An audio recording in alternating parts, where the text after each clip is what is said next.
আসিফ নজরুলের মতো লাখিস-কাঠি টাকা চুরি করে প্রবাসীদের তারপরে দেশে আরামায়েশ করব না।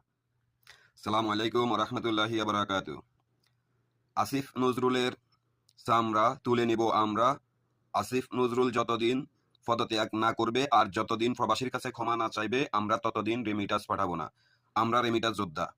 আমরা রেমিটাস যোদ্ধা। আমাদের প্রতি আঙ্গুল দেখাইলে আমরা পাল্টা আঙ্গুল দেখাবো। এখনো সময় আছে আসিফ নজরুলকে ক্ষমা চাইতে হবে জাতির সামনে, সকল প্রবাসীর কাছে।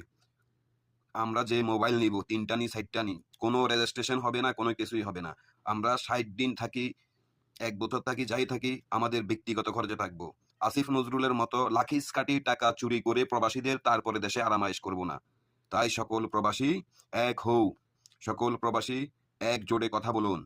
সকল প্রবাসীদেরকে ভিডিওটি বেশি বেশি করে শেয়ার করার জন্য অনুরোধ করতেছি। আর সবাই একজোটে বলবেন আসিফ নজরুলের পদত্যাগ চাই। আসিফ নজরুল যতদিন থাকবে ততদিন আমরা রেমিটেন্স পাঠাবো না।